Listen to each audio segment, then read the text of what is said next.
we go. All right, guys, before we get into the podcast, it's a great time to be at Royal Honda, where they have 80 pre-owned cars available for immediate delivery and 100 new cars like the 2022 Honda Pilot EXL, Honda's flagship SUV. Boot Crew Media is driven and powered by Royal Honda, located at 5600 Veterans Boulevard in Metairie. So make sure you go check them out or visit their website, royalhonda.com, and find your new car today. Special podcast that I'm really excited to get this going. David Dellucci in studio today. Jorda Elliot in studio today. We're going to talk fishing. We're definitely talking baseball. World Series champion to your right. You know, not too many times you get a World Series champion in studio. So no, they go 2 and 2 together. You know. Oh, sorry. Well, we were talking about your baseball career. Was it 8th grade? It was 8th grade. All-star, shortstop, baseball. David, do you believe that he was a shortstop? Like, I do. He's long and lean. I mean, he's got that athletic build. Looks like he's got a good first step. I've seen him shoot a bow, so I know he's got good velocity behind his maybe throws. I know his arrows. I threw smoke, and to be honest, if you look at the bio in Boot Crew, what is one of the things in there? I don't know. I haven't read it. You should. Go ahead. Mullet toss. Placed. You placed the mullet toss? 98-2. The only reason I lost is because a D1 athlete pitcher came in and threw far. What? I threw a mullet 98 feet too. Did you go sidearm or did you go over the top? You fold it over the top. Over the top. I can also. You didn't want to go sidearm? Maybe catch the wind with it? Still to this day, I will throw a golf ball 120 yards. Dang. Who measures that though? Like, who's measuring that? You? Call anybody. Call Trey Collins. We can do it live. I'm dead serious. Still to this day, I don't know why it's weird. I could throw fast. I was just never really. That's hard to do because the golf ball is so small. It's kind of like Shaq shooting free throws, right? I mean, I'm telling you. I still don't believe you're a good golfer. I don't. I'm gonna have to get on the golf course and see that. Maybe if I get invited to one of your tournaments, you're always unbelievable. All right, we're gonna get into the show. You're unbelievable, David. Right off the bat, let's do it. First career hit. Do you remember? First career hit was in Fenway off of Tom Flash Gordon off of the Green Monster. Wow. It was a single because the Green Monster. Like? It was incredible, man. It was I'll never forget it. I was with the Baltimore Orioles, and as a kid growing up, that was my ultimate goal, was to be a Major League Baseball player. But I never thought that was going to happen. We should all have ultimate goals, right? Sure. And I was striving for it. And I used to cut out all these sayings and percentages. And then as I kept getting better and better and moving up in my career, it's like, hey, this thing may actually happen. And then to play there, then to play in the major leagues and face Flash and face all these Roger Clemens and all these guys, it was just crazy. I couldn't accept it. I had the hardest time being able to appreciate that I deserved to be up there. So I was idolizing these guys, and Flash was a fantastic pitcher all the way throughout his career to the end. And then to get that hit off the legendary Green Monster, it was just incredible. I think we were getting beat pretty good, but it was unbelievable. I called everybody I knew and told them I got my first major league hit. Do you still have the ball? I do, absolutely. Front and center in my study. That's so cool. So take me through, I grew up playing baseball. I love baseball. What is that moment like being announced at Fenway Park? You're about to get your first major league at bat. Like, your mind must be going crazy, right? Like you're in the moment, right? But like, take me through, you're walking in the batter's box where, Ted Williams and Mo Vaughn and Carl Yastrzemski and Johnny Pass, like all these guys. What is that like? Kind of like sitting here for the first podcast with you. Unbelievably nervous. That is perfect. I mean, like, I'm shaking in my seat right Ted now. Williams. My life's complete. But you got a role to play, and you got to do something good. So you pull it together. You do, yeah, man. I mean, for me, that year's being a rookie, everything was new. So it was my first AB. It was my first at bat in Fenway, first at bat in Yankee Stadium. All that was new. So it was a new experience. And I can remember many times just getting in the batter's box and my knees shaking so bad, praying that they did not see my pants moving, because it was adrenaline. It was nervousness. It was a new team. That was the other thing. Is nowadays these minor leaguers, they get to work out during spring training with these teams. Their facilities right there. The locker room was right across the hall. When I was with the Orioles, our spring training, minor league spring training, was in Sarasota. The major league spring training was in Fort Lauderdale. They weren't even close. So if you ever got to go play with them, you had to take a bus, and very rarely would they ship guys over there. So when I got called up from AA.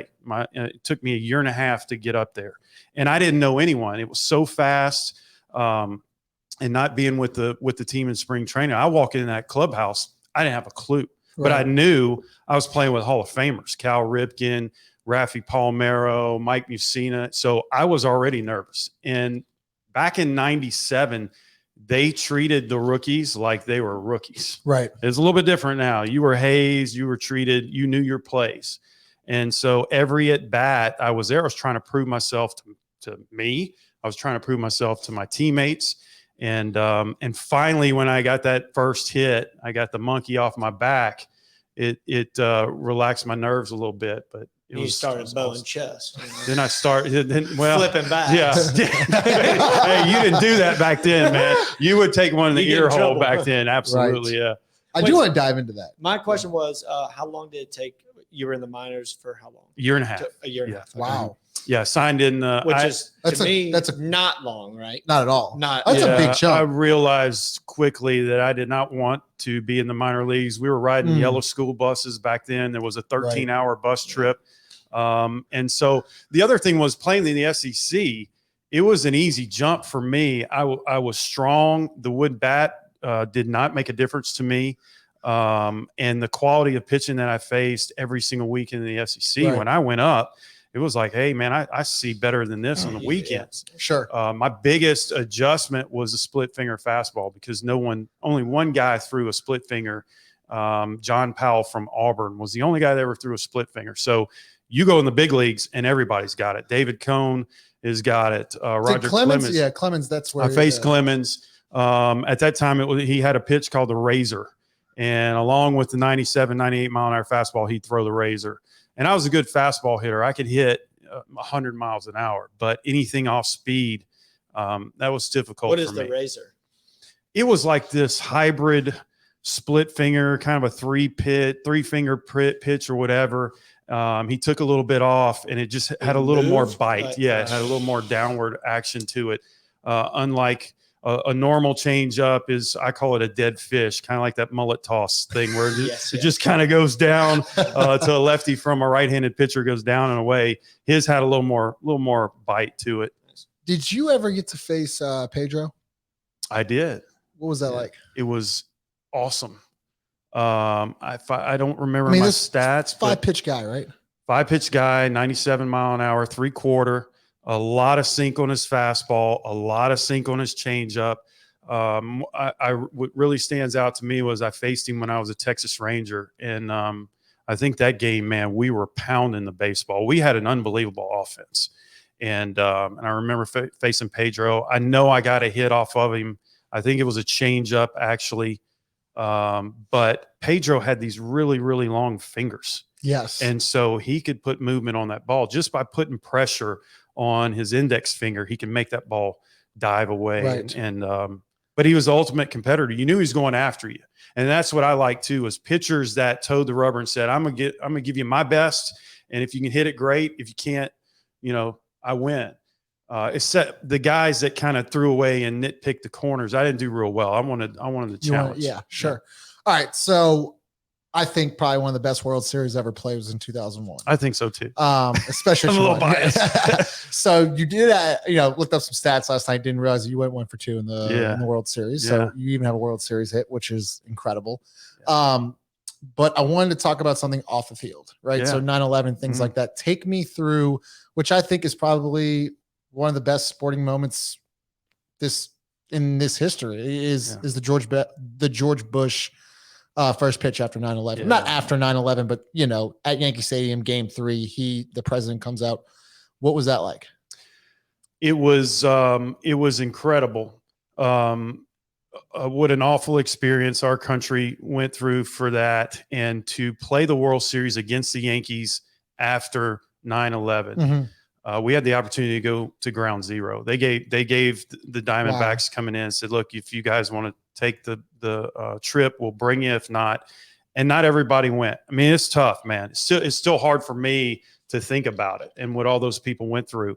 So we visited ground zero. It was far worse in person than you could ever imagine on TV. It was a much bigger crater and hole than you could imagine. And we visited the fire departments. We visited the police precinct. And while we were there, I remember they had a whiteboard of names. And there were names in black, names in the color of green, names in the color of red. And while we're standing there listening to one of the captains, someone is behind him erasing a name, and he's moving it to the green or the red. That was whether or not they knew they survived, or whether or not they knew by a body part or by something that they perished in that attack. So, man, we're standing there, and we're there to give them support and take their mind off of the job. But we're learning a whole lot of what's going on and how devastating it was. So going into that, we were really affected. And we knew that for once, the New York Yankees, which is the most hated sports franchise in the history of sports, everybody was pulling for them. Right. And heck, man, kind of deep down inside, if they'd have won it, I think we'd have been okay with it. So we go there. We knew the magnitude that was on not only our team, but on the World Series in general. We knew that we had to be safe. We knew that the whole world was watching this World Series. And to have the President of the United States come in person to throw out the first pitch, we were full of pride that we were about to show the world how strong we were, and President Bush was going to say, hey, I'm going to stand up here, give the thumbs up, and you're going to follow my lead. I remember coming out when we found out that he was going to be throwing out the first pitch. This is game 3, but the first game in New York. Right. Security was unbelievable. And now that the president is going to be there right after 9/11, there were helicopters. There were snipers on the light poles. I mean, it was unbelievable. So for a while, we're like, hey, we're the most protected place in the country, right? The president's here. Nothing's going to happen. And President Bush, if you ever watch ESPN, you'll see the story. He was warming up with Jeter in the tunnel and all that kind of stuff. Right. And he comes out. He's got a bulletproof vest on, which is, unless you're Jorda, it's hard to throw a strike. Jorda can throw a baseball strike or a mullet and a golf ball. Right. Golf ball. Yeah, allegedly. But it's hard to go up there and throw first pitch strikes hard. He's got a bulletproof vest on, and he gives a thumbs up, and he rears back, and dude, he fires a freaking missile right down home plate.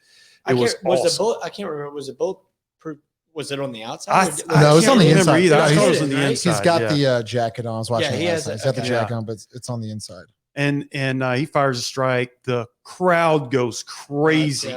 We are not even thinking about the World Series at the time. We're thinking about what this means for the country, for everybody watching it. It's phenomenal. And I remember there was an extra umpire on the field for that. We're like, dude, we got 5. Why we got these umpires, extra umpire? It was a Secret Service guy. So that's how much protection we had, that he was dressed up as an umpire. Holy shit! Oh yeah, this was big time, dude. Throwing y'all off. But as far as by far, you're not even thinking baseball anymore. No, we were like, this is unbelievable. So he fires a strike. Everybody's on just screaming their heads off. We are too, and we're like, dude, this is awesome. Right. And then we start noticing the snipers are leaving. the extra umpires go, very vulnerable now. Come back. Right. Y'all are not the favorites. So that is probably one, and I'm a diehard Red Sox fan I was telling you about, but that's probably one of the better moments I've ever seen in a sporting event. Ever was that. But that wasn't it. Game 3, game 4, and game 5. I correct me if I'm wrong. I'm sorry. I think it's game 4 and 5 were insane. Yeah. Y'all are up 2 runs both times. Yeah. Brocious hits. No, is it Tino that hits it in game 4? Tino was first. Tino was first, then Brocious was next, and then Mr. November happens with Derek Jeter. Okay. It could have been very easy to fold it up right there. Yeah. I mean, you want to talk about all the momentum going through the window right to the Yankee side. How did y'all bounce back and then just beat the ever-loving crap out of them in game 6? So it's amazing because you would have thought that we would have puckered up and hit the panic button, Right? Because we had those games won. We blew them out statistically in every category. Yep. And to lose the way we did and to have the fans back into the series, being vocal and supporting the Yankees, I think most younger teams would have just they couldn't have breathed in that situation. And not only younger teams, y'all were a new franchise. We were a new franchise. Everyone was against us from the start, because I remember I was on the inaugural 98 team, and I remember doing all these radio shows and everybody's basically blasting the Arizona Diamondbacks because we're the new team. We have a teal, gold, and purple uniform. Stripes. We're playing in a warehouse. It's a retractable roof. Right. But we were trying to grow real grass, and everybody was just hammering us. Even some of the teams that we played and individuals would come out vocally and be against us. And so, people didn't really care for us. And we almost lost 100 games in that first year in 98. And then our owner, Jerry Colangelo, said, hey, this ain't happening again. So he went out and he started spending money, and we're bringing in big dogs. We're bringing in a big unit, Randy Johnson, Kurt Schilling, Steve Finley, Reggie Sanders. All these guys are coming in. And then they're like, oh, wait, best team money can buy aside from the Yankees. Right. That's not fair. And we're like, hey, we're trying to win. Right. So, so people weren't real happy about that. But the group that they brought in, they were veteran guys. Luis Gonzalez, Mark Grace. I mean, we gelled so well together from the first day.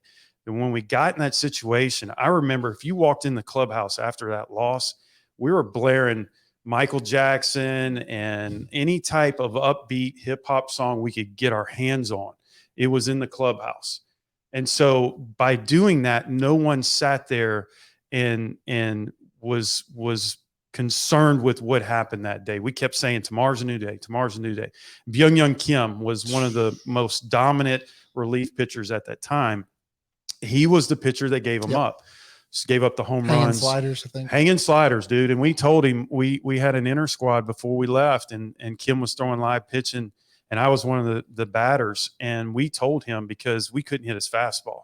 Well, you're doing that as a submarine. Oh, it was straight. Yeah. Look, he was so filthy on some of his sliders that he would hit lefties in the freaking cup. Like they would swing and get nad shotted. Wow. But he wanted to throw that hanging slider, and he wanted to throw the changeup, and the changeup was flat as can be. And we told Kim, do not throw the changeup, man.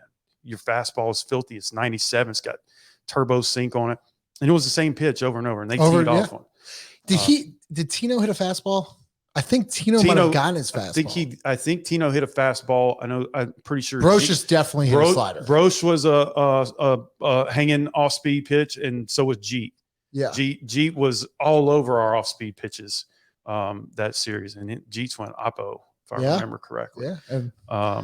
So yeah, man, we could have thrown in the towel right there, but the team had come so far that we're like, we're going to play this thing out. We're going to play to the last out, and let's get back to our place. Let's get out of here. And so, yeah, it's rocking, right? So you beat the crap out of game 6. Now game 7, it's another moment where you could just fold it up. Soriano hits a solo job. Yeah. Go up 2-1. Yeah. And then that 9th inning, just pandemonium. Tony Womack, I think you get the first 2 on. Womack was huge that series. He was grossly overlooked because Gonzo, rightfully so, got the game-winning hit with the bases loaded. Mm-hmm. But Tony Womack, the whole series was absolutely on fire.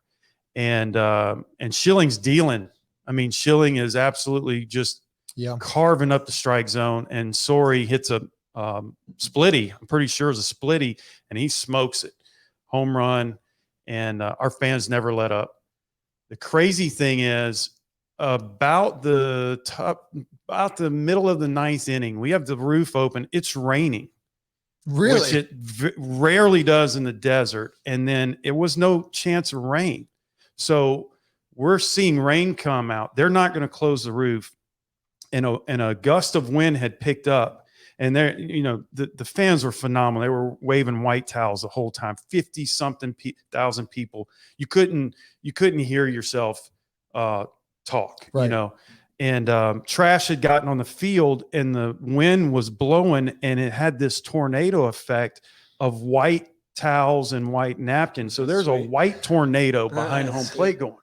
And I remember looking at Mark Grace, and I'm going, dude, they had their magic at Yankee Stadium.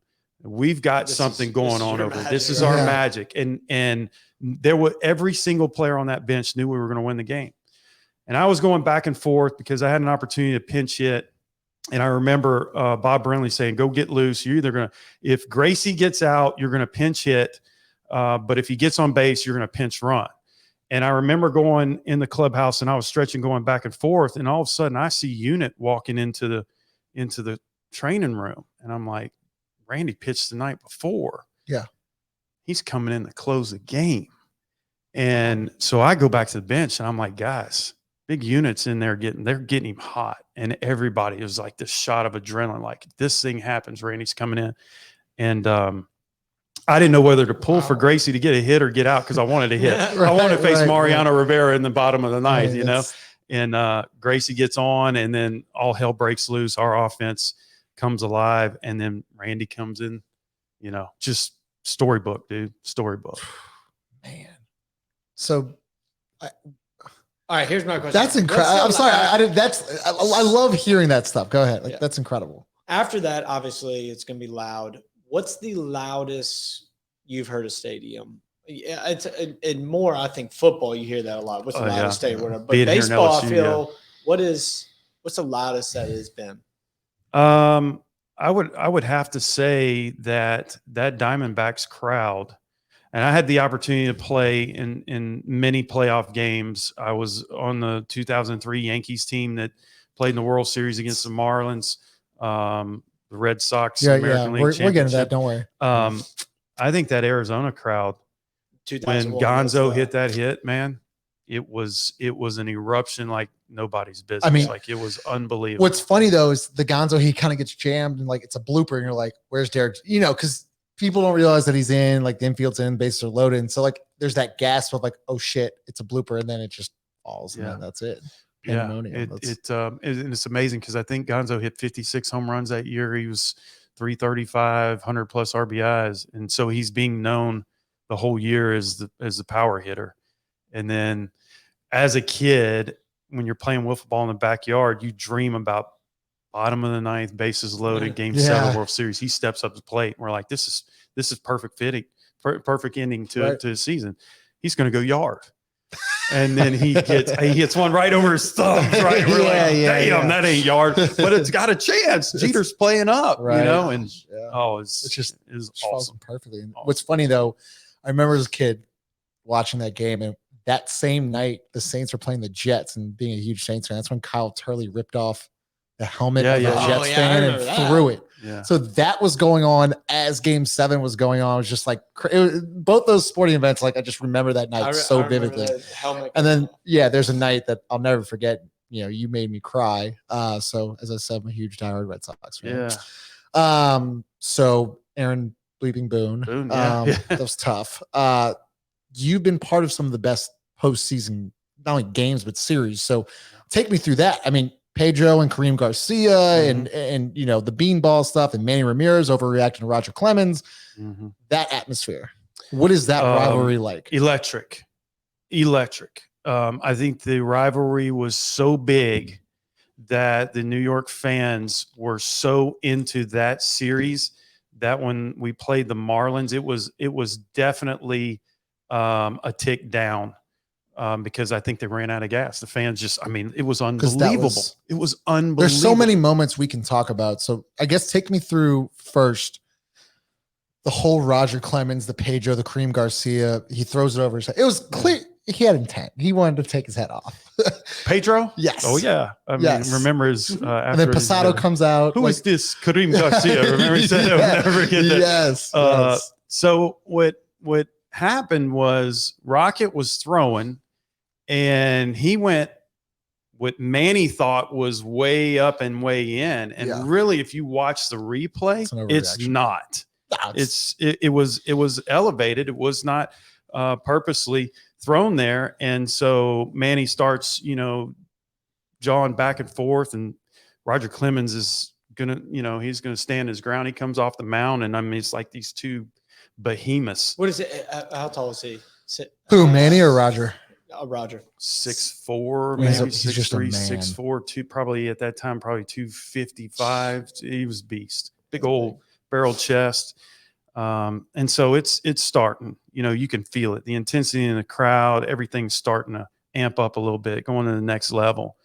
And we're like, what's the deal? Like, everybody on our bench is like, what's this all about? And Zim, I remember Zim on the bench was losing his mind.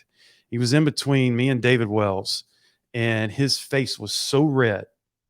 He was yelling at the Red Sox that I looked at David Wells and I go, dude, Zim's going to have a heart attack tonight. We got to watch him. Right. And so we're keeping our eye on Zim, and he can't cool off. And then Pedro throws at Kareem, and Rocket is getting his arm worked on in the clubhouse, which is upstairs and a ways away from the locker room. And there's a feed of the game going into there that's behind the game. It's like 2 or 3 seconds behind. So when all that stuff is going on the field, Kareem's pointing his bat, and everybody's starting, Rocket gets it 3 seconds later, and he comes running. So we're back on the dugout, and we hear dum, dum, dum, dum, dum, dum, dum, dum. He runs out there, and everything's over. Like, he's just staying out, so he's like, I'm not going to run out here for nothing. Well, this thing escalates, whatever. Long story short, we clear, and we turn around and see Zim on the ground.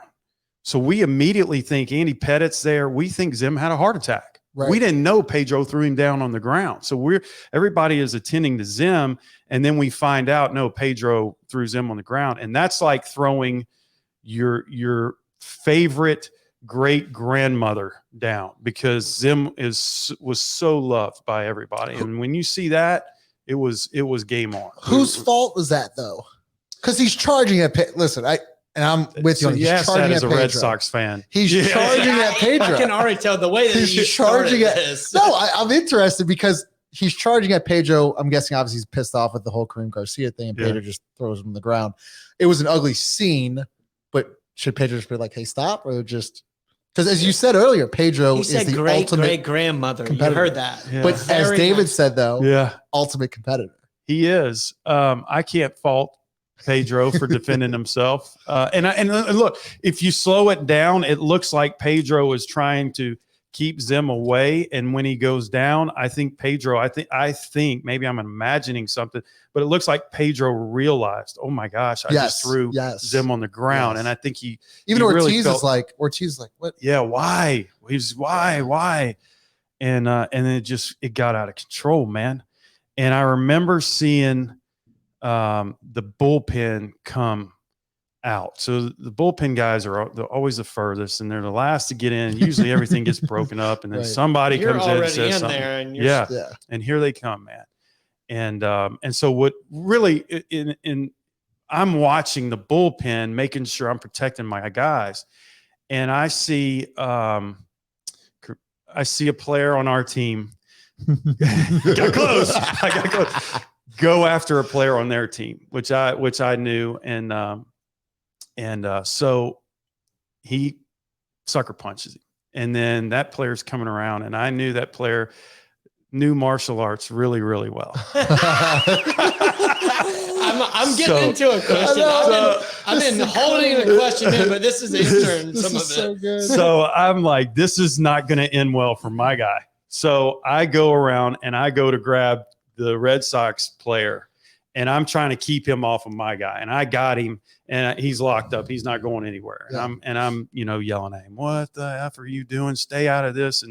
And their bullpen thinks that I'm trying to fight this dude. Yeah. So I look up, and it's like 5 bullpen, these huge guys are around me, and they're pulling me, and I'm holding this guy, and it's like we got our own thing going on. If you ever watch the replay or whatever, they've got a scrum here, and then there's other stuff going on.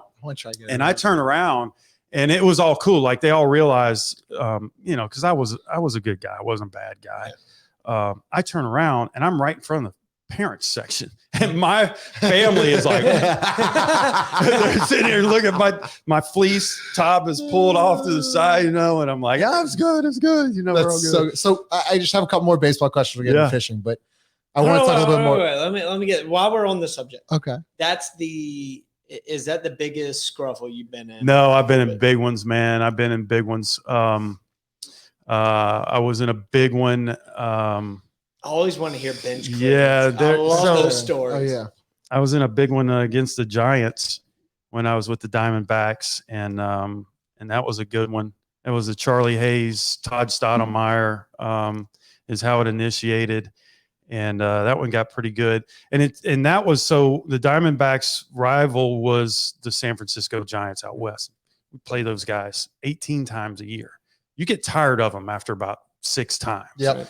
And it gets chirpy here and there, and occasionally somebody's having a bad day and they get pitched in or they get hit and they take exception to it. And Todd Stottlemyre was one of the biggest bulldogs ever toe the rubber, and you do not point your finger and go after him. He was old school, and this thing went, and that was a good one.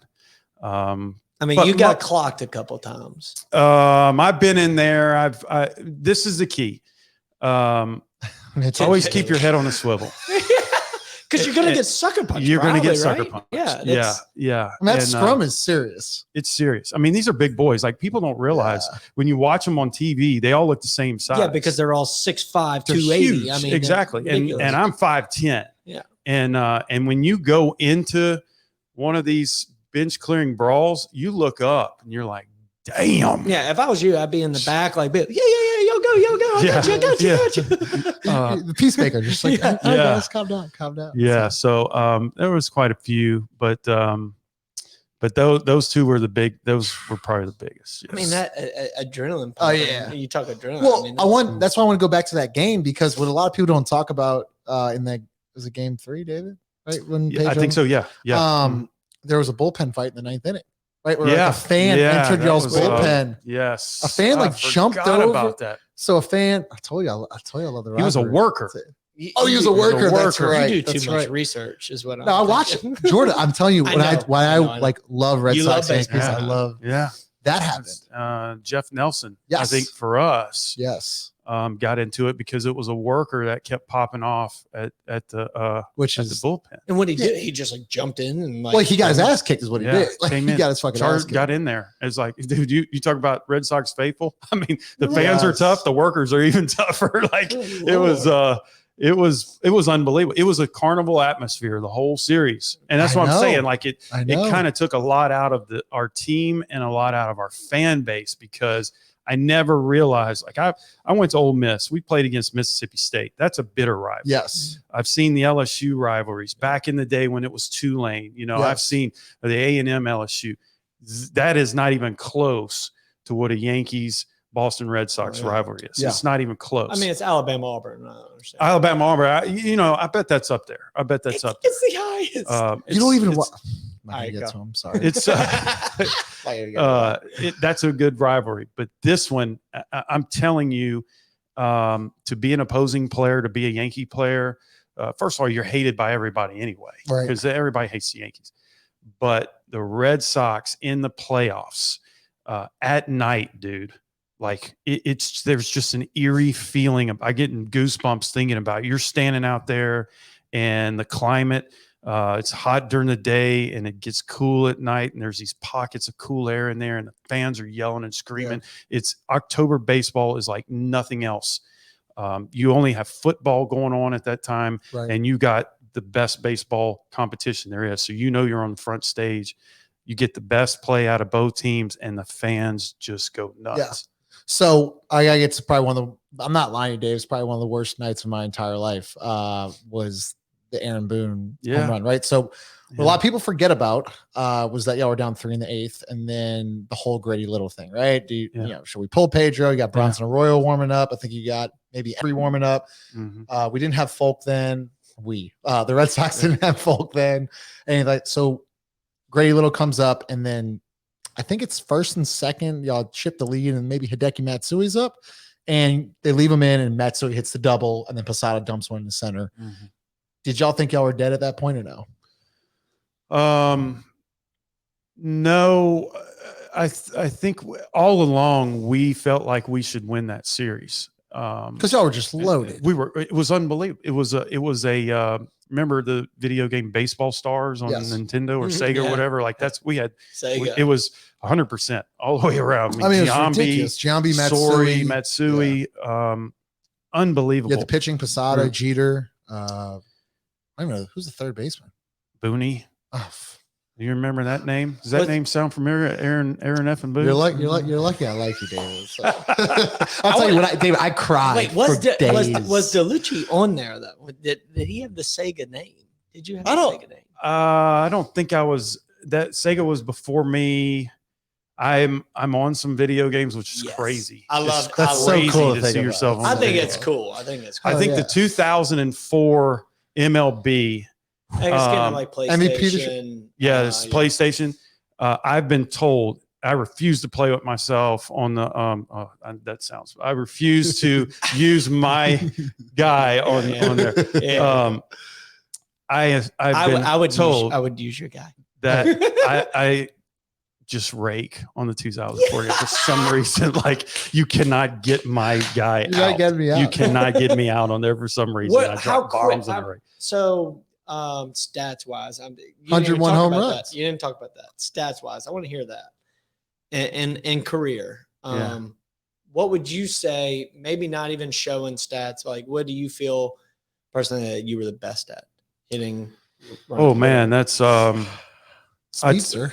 I don't want numbers. I want you personally. What do you think?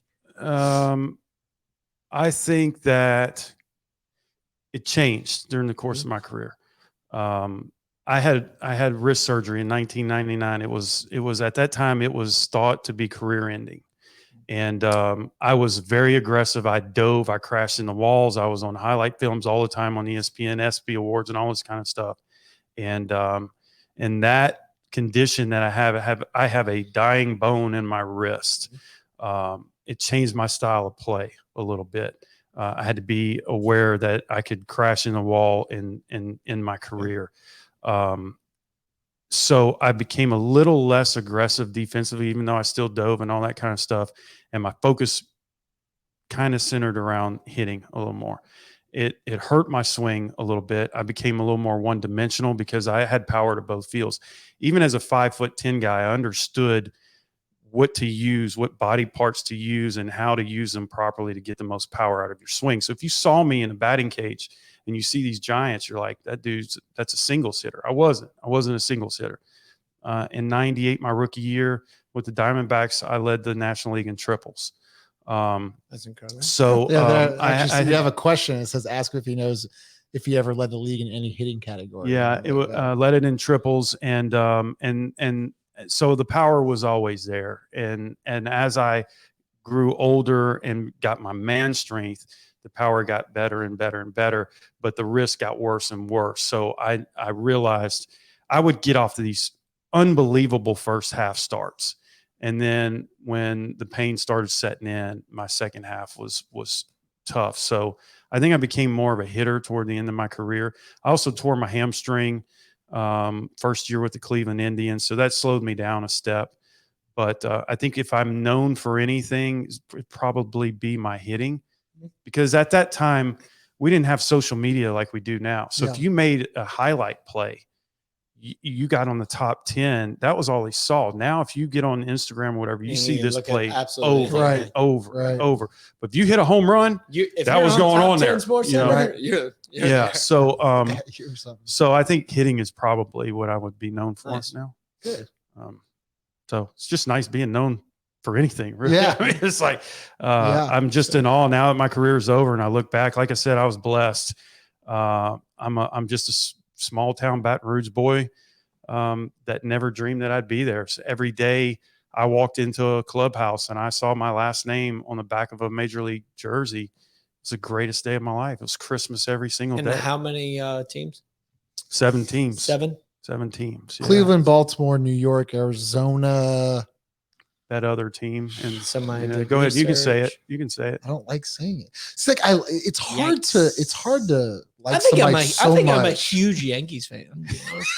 I'll tell you, David, you gave me pain in 2003. That will never go away. But no, well, I can't think it. This is so awesome. Like what you just gave me the last 40 minutes is like something I'll talk about. Sorry, I may have rambled on a little bit. Because now we're talking fishing. Important subject. Now we're talking fishing. So you're a big fisherman. Yeah. Jorda Elliot, who runs one of the best bow fishing charters in this state, maybe even the world. Jorda, go ahead, brother. So I met going through how we first met was through Ryan. Andre, we literally it was a casual, let's go fishing. You kind of just tagged along, and then from there is when we met. Did Bowfishing. I think you came one other time after that, or that was it. I think we were supposed to make another trip, and couldn't make it. I think whether one of y'all were out, but so tonight we're going, and hopefully, weather permit. Weather is changing a little bit, but should be good. Yeah, you want to hit some reds. So last night we went a little scouting trip / I had one. Did you scout special for David? I did. Absolutely. I hope so. Wow. Nice. So I had an airboat. I had a starter on the airboat. Go out, repair that yesterday. Here goes the excuses. Hey, but no, that's why you got to have multiple boats. And he does. He's got repaired that one, but wanted to bring that one out just in case for backup. So ran that last night. Did some scouting. Good news, bad news. Good news is we got fish to cook tonight. Bad news is I'm not going back to that spot. It's a terrible scouting spot. Oh no! It wasn't great. It wasn't great. David, you've been how many times have you been bow fishing? My life 3 times. Do you explain it to me? Because I've been about 5. I think it's the best way to fish, in my opinion. I agree. Matter of fact, I was describing it on the drive down here today. I think it's the closest thing other than facing Tim Wakefield's knuckleball to a video game. Because it is you got to take a lot of different factors into consideration. Mm-hmm. I have a tendency to shoot at the fish, and that's not how you shoot a fish. You got to aim below it. Aim low. And what I really love, I'm an outdoorsman. I love when the lights come on and they shine into the water and you see the environment and the habitat in its fullest, undisturbed at night. It's like looking into an aquarium. It is so special. I think you get more of an appreciation for the marsh and its importance to South Louisiana and to us by going out there and seeing it. I remember when we went that time, I think the salinity was down because a storm, hurricane had pushed a lot of fresh water in there. And we saw a ton of bass and bluegill that night. It was crazy. Oh, wow. Which is not normal. It was a storm, I think, about a month before. And fresh water came in and we looped around. We did do, I think, ship channel a little bit, but we were in more, typically we're brackish going into more salt water, but we were in some, I would say, fresh water. Yeah. Not fresh water, but a lot of fresh water came in from that storm. And it was just crazy just to see how the fish were acting at night and, bass chasing bluegill and crabs and stuff like that. And so we're sitting there and you got a front row seat, right? You're standing on top of the airboat, which is awesome, by the way, these neon lights and all this stuff. And you're sitting on top of it watching, you're like, this is stinking incredible. Yes. And a garfish, an 80-pound garfish comes cruising by and you're shooting. And I love it, man. It's amazing to me that the fish that you see and you're able to judge the size of the fish. That's what's amazing to me. Like he knows it's incredible. The slot limit, he can see it in the water. Whereas, a novice is sitting there looking, going, oh, that's not big enough. And George's like, that's in there. Shoot. Yeah, they're going to look smaller. Obviously you got, the deeper they are, they're going to look smaller, you got the refraction of the water with aiming low. That's why you got to aim low. So the deeper they are, the lower you got to aim. But as far as lengthwise, it really is hard to tell.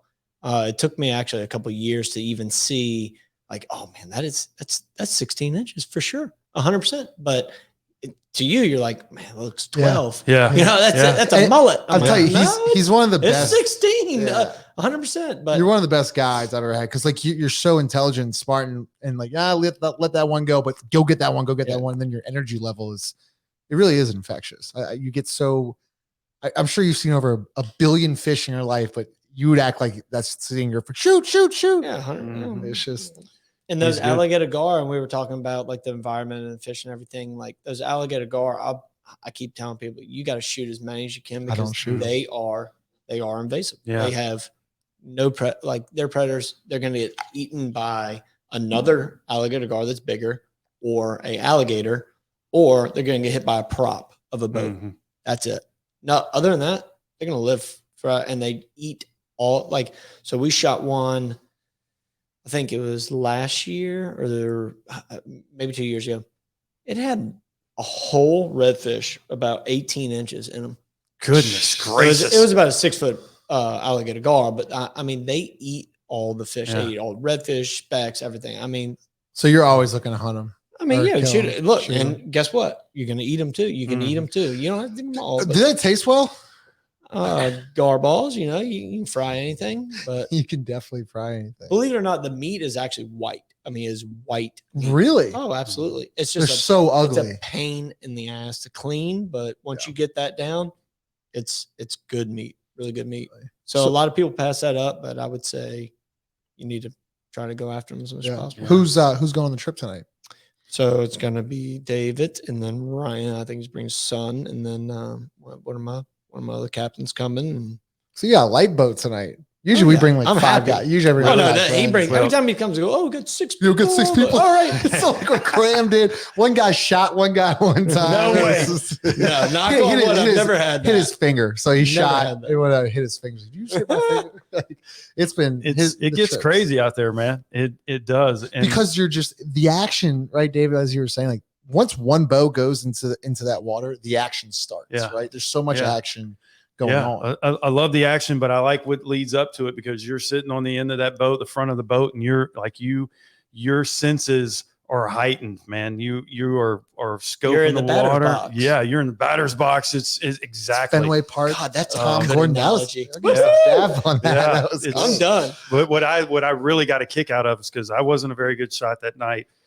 Ryan was not a very good shot that night. Jorda's sitting up there. He's hooping and hollering, screaming. And if redfish got by us, we were so bad. We probably could have fished 3 days straight and not gotten our limit. That's how bad we were shooting that night. Jorda would just turn and on the run as the boat's moving, fish is swimming, pow, and then he's got it. It was unbelievable. So what I always say is I don't shoot on my charters. I don't shoot. I always let customers shoot first. Always. I don't even pick up a bow. I tell all my other captains don't pick up a bow unless they want you to. All deckhands don't pick up a bow unless they want you to. But if so, once again, another analogy, I say I bat cleanup because, it's funny. Literally, I will shoot only if customers miss. Well, we wanted him to. So we wanted him to, and he was crushing. Yeah, we had a cold night one time, and we're like, Jorda, come help us. And he was actually cold. So I have seen him at his worst. But he is, I don't know how you do it. He flings it too. Then the distance doesn't matter. He's just incredible. You got to shoot. Why not? Premier bow fishing charters. Where can they reach you at? What's your number? I hope you know your number. So you can do 251-753-2934 or look up premierbowfishing.com or Instagram, Facebook, not Twitter, but anything else. Yeah. Maybe get into Twitter one day. What time? So y'all going out at what, 7 p.m. tonight? Or so right now with the sun going down, it's about 5:45, 6 o'clock, but we're doing a little cooking tonight. I'm excited. Stay tuned because we're going to definitely do. Ryan's got something, he told me a little bit about it. I want to say it, but, and then I'm going to do something on the side, do a little competition. Nice. Hey, now. Okay. Man, for that. That's cool. So before we gotta go, I have to mention this story, Jorda's, it's actually funny, but I haven't known David like I do now, but I actually went to his Italian Hall of Fame induction with Boom Boom Ray. Yeah. Back how long ago, David? Holy moly. 7 years ago? I was going to say 10. So 7 to 10 years ago. Yeah. Got inducted to the American Hall of Fame. Mm-hmm. Yeah. And it was so cool to see him. big. Like I was just like, that's David Dellucci. Like I know Yeah. that guy. And then Boom Boom Ray, and who else was in that class? Louis. Oh man. His dad sang. Oh shoot! If you wouldn't ask me, I'd tell you. Sorry. Put him on the Super spot. nice guy. It was a singer. He's a musician from New Orleans. His dad was very popular. Are you saying Louis Armstrong? No. Yeah, that's why I heard Louis. I say Louis Prima for some reason, but that's not it. I see. What was the song? I ain't got nobody. Keep singing though. Yeah, You like that? That's a hell of a voice. Better in the shower. Let me see. So Shaq's it. That was a fun night. I had a good time. Anyway, I can't. But like, how random? Just a is that? Gigolo. Who? His dad is the original writer for Just a Gigolo. Sorry to cut you off, but golly, what's his name? Sat right next to me. Super guy. I was so worried about Ray Boom Boom Mancini. We're really good Mancini. friends. I was in awe of Boom Boom. I was like, I cannot believe I'm sitting here. Boom next to this Boom. guy. God, what a name. What a nickname. What a that is. great dude. Yeah. All right. So Ray Boom Boom Mancini, David Dellucci, Frank Massa, Salvatore Panzeca, Louis Prima Jr. Prima, I was right. Oh my God. Joe- His memory you is you said decent. that, right? Yes. Yeah. Or yeah, it is. Yeah. 2011, David. So Yeah. 10, Yeah. so, I guess technically That's 11. 11. Yeah. You know what's cool? Look, Wow. I'm so honored about that. I am very proud Yeah. of my heritage. I'm 100% Italian. My family, both sides, are from Sicily, and to be recognized and honored by the American I actually Italian. did not know that. That's awesome. Yeah, Yeah. man, I'm very, very proud to be Italian. And my grandfather who passed away, watched every football, baseball, and basketball game I ever played up until my professional career.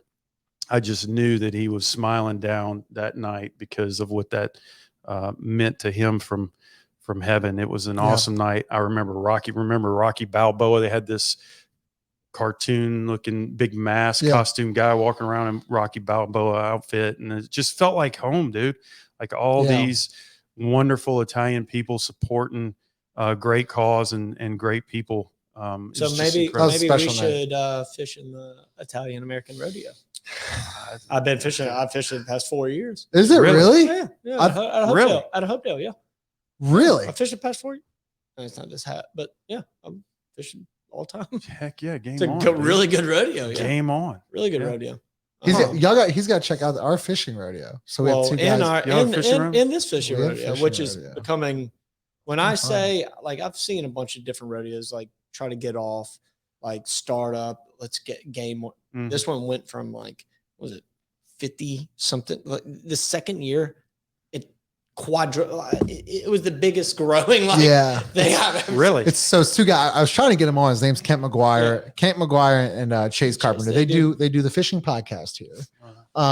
And so when we started this like 2 years ago, we threw our first tournament, fishing tournament. I known Jorda, so he helped out. And then our second year, it keeps getting bigger and better. And it's so fun. Wow.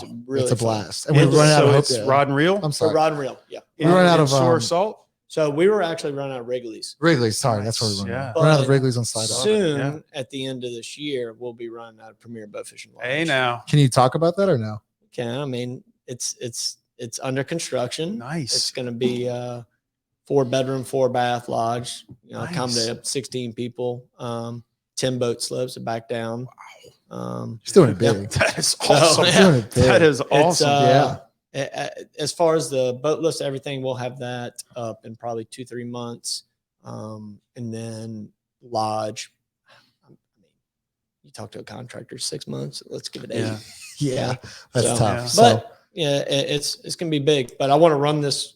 I really want yeah, we gotta get you out there, to David. get more involved. Yeah, and do I'd this love rodeo. to be a part of it. Hell Absolutely. yeah. It's funny. I remember when we were getting ready and Ryan was cooking for us and we were all just chatting the last time we went fishing. I remember Ryan and I looked at each other and we were like, this guy's got a plan.